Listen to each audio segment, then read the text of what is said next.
કોંગ્રેસ જેની આતુરતાથી જે રાહ જોઈ રહી હતી એ અધિવેશન ગુજરાતમાં યોજાયું અને પૂર્ણ પણ થયું. મહત્વની વાત એ છે કે અનેક ચર્ચાઓ કરવામાં આવી, પરંતુ આ અધિવેશનને કારણે જે કોંગ્રેસ પડી ભાંગી છે, એનું વર્ચસ્વ જે ગુમાવ્યું છે, શું આ અધિવેશનથી એમનું આ વર્ચસ્વ ફરી એકવાર મળશે? સ્ટેજ ઉપરથી જે વાતો થઈ કે આવનારી જે ચૂંટણી છે એ ચૂંટણીમાં કોંગ્રેસ જીતશે, તો એ જીતવા માટે કોંગ્રેસે પહેલા તો ગ્રાઉન્ડ પર આવવું પડશે, એવા લોકોને પસંદ કરવા પડશે કે જે સ્થાનિક લોકો સાથે જોડાયેલા છે, એમની સમસ્યા સાથે જોડાયેલા છે. પણ ચર્ચા આજે એ કરવી છે કે અધિવેશનથી કોંગ્રેસને કેટલો ફાયદો થશે. નમસ્કાર, આપ જોઈ રહ્યા છો ન્યૂઝરૂમ અને આપની સાથે હું છું ભાવિક. પહેલા તો તમે અમારી ચેનલને સબસ્ક્રાઇબ ન કરી તો મારી ચેનલને સબસ્ક્રાઇબ કરી લો, બેલ આઇકનને દબાવી દો, જેથી કરીને પડે પડના સચોટ સમાચાર તમને તમારા મોબાઈલ પર તરત જ મળી રહે. આપણે વાત ગુજરાતની કરીએ. આઉટ ઓફ ગુજરાત નથી જવું. ગુજરાતની અંદર કોંગ્રેસ કેટલી મજબૂત છે એ સૌ કોઈ જાણે છે, કારણ કે થોડા સમયની અંદર, માત્ર 1, 2, 3 વર્ષની અંદર આપણે જોઈએ છે કે કોંગ્રેસની અંદર જે પાયો હતા, જે સારા નેતાઓ હતા, એ ભારતીય જનતા પાર્ટીમાં જોડાતાની સાથે જ કોંગ્રેસ ક્યાંક ખોખલી થઈ ગઈ. એની અંદરથી કહેવાય ને કે ભાઈ હવે કઈ રીતે લડવું એ સૌથી મોટો સવાલ બની ગયો હતો કોંગ્રેસ માટે ગુજરાતમાં. પણ હજુ પણ એવા અમુક નેતાઓ છે, જેમ કે જિગ્નેશ મેવાણી, ગેનીબેન ઠાકોર, આવા અનેક એવા નેતાઓ છે હજુ કે જેના કારણે થોડી ઘણી કોંગ્રેસ ગુજરાતમાં બચી છે. હવે આ આખા મુદ્દાને લઈને જે અધિવેશન થયું અને ગુજરાતમાં યોજાયેલું કોંગ્રેસનું 2 દિવસનું રાષ્ટ્રીય અધિવેશન ગઈકાલે પૂર્ણ થયું, ત્યારે હવે એ ચર્ચા છે કે આ અધિવેશનથી શું ફાયદો થશે, દેશના અને ગુજરાતના રાજકારણ પર આ અધિવેશનની શું અસર થશે, તેને વિશે વાત કરીએ તો ગુજરાત પર વધુ ધ્યાન કેમ દેવામાં આવ્યું તેની વાત કરવામાં આવે તો અધિવેશનના ઇતિહાસમાં પહેલી વખત કોઈ રાજ્ય માટે પ્રસ્તાવ બનાવવામાં આવ્યો. અત્યાર સુધીમાં કોંગ્રેસના જેટલા પણ અધિવેશનો મળ્યા છે તેના ઇતિહાસમાં ક્યારેય કોઈ રાજ્ય માટે વિશેષ પ્રસ્તાવ લવાયો ન હતો, પરંતુ પહેલી વખત એવું બન્યું કે કોંગ્રેસ પોતાના અધિવેશનમાં ગુજરાત માટે વિશેષ પ્રસ્તાવ લાવી દીધો હોય. ગુજરાતમાં આવીને નરેન્દ્ર મોદીને પડકાર ફેંકવો. ભારતીય જનતા પાર્ટી એટલે 182 ની જે બેઠકો, એમાંથી મહત્વપૂર્ણ બેઠકો ભારતીય જનતા પાર્ટી જીતી છે. મુખ્યમંત્રી તો કે ગુજરાતના, વડાપ્રધાન તો કે ગુજરાતમાં, કોઈ પણ આપણે જોઈએ સારા એવા નેતાઓ છે જે ગુજરાતમાંથી ઉભરીને સામે આવ્યા. અમિત શાહ, નરેન્દ્ર મોદી, આ બધા અત્યાર સુધીમાં ઘણીવાર એવું બની ચૂક્યું છે કે કોંગ્રેસના નેતાઓ કંઈક બોલે અને ભારતીય જનતા પાર્ટી તેનો મુદ્દો બનાવી લેતો હતો.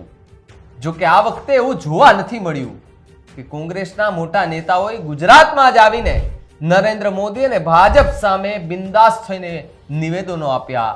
બીજી તરફ ભાજપના નેતાઓ પણ આ વખતે કોંગ્રેસના અધિવેશન બાબતે ટીકા ટિપ્પણી કરવાથી દૂર રહ્યા હોય તેવું જોવા મળ્યું છે. જોવા મળ્યું એનું કારણ એ છે કે મને એવું જ લાગે છે ને, મારા અંગત સૂત્રો મુજબ મને જે સમાચાર મળ્યા હતા કે ભાઈ પ્રદેશ કક્ષામાંથી એવા મેસેજ મળ્યા હતા કે કોંગ્રેસનું જ્યાં સુધી અધિવેશન ચાલે છે ત્યાં સુધી ભારતીય જનતા પાર્ટીના કોઈ નેતા, કોઈ કાર્યકર્તાઓ કે કોઈ નાનામાં નાનો માણસ જોડાયેલો હોય તેમને આ વિશે કોઈ પણ ચર્ચા કરવી નહીં, આ વિશેની કોઈ વાતચીત ન કરવી, કોઈ મતલબ કે પ્રતિક્રિયા કોઈને ન આપવી. હવે કોંગ્રેસ છે તેણે જિલ્લા અને તાલુકા કોંગ્રેસ પ્રમુખને વિશેષ મહત્વ અપાશે. કોંગ્રેસે હવે જિલ્લા અને તાલુકા પ્રમુખોને વધુ મજબૂતી અને સત્તા આપવાનું નક્કી કર્યું છે. 3 એપ્રિલે દિલ્હીમાં રાહુલ ગાંધી અને મલ્લિકાર્જુન ખડગેની હાજરીમાં દેશભરના જિલ્લાના કોંગ્રેસ પ્રમુખોની બેઠક યોજાઈ હતી, જેમાં જિલ્લા કોંગ્રેસ પ્રમુખને વધુ સત્તા આપવાનું નક્કી કરાયું.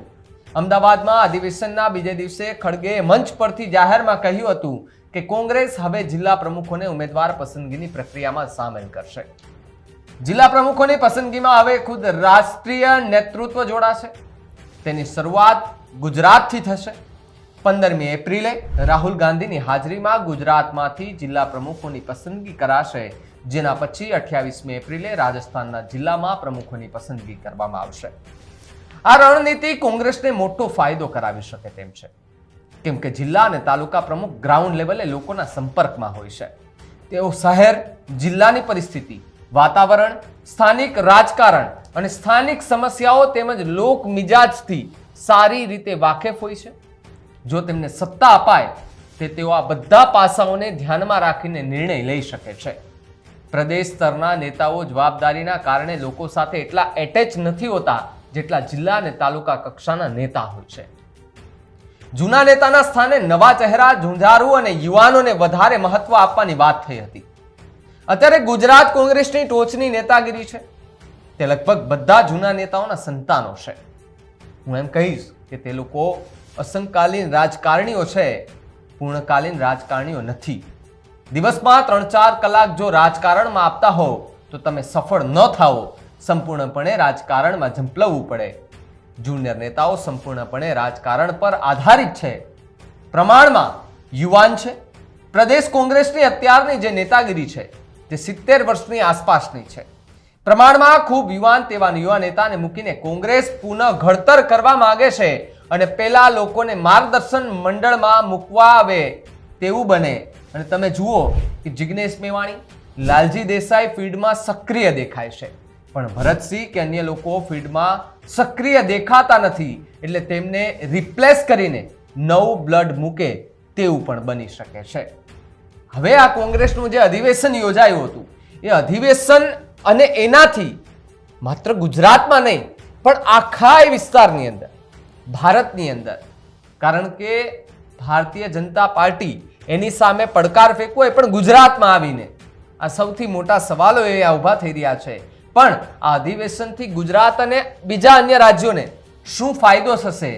અને જે યુવા ચહેરાઓની વાત કરવામાં આવી છે તો કયા એવા ચહેરાઓ છે કોંગ્રેસની અંદર કે જે યુવા છે અને એ રાજકારણની અંદર ખૂબ સક્રિય છે?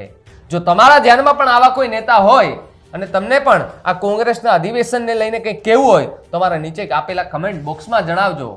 શું તમારું માનવું છે અધિવેશનને લઈને એ પણ અમને કમેન્ટ કરીને જણાવજો. જોતા રહેજો ન્યૂઝ રૂમ. નમસ્કાર.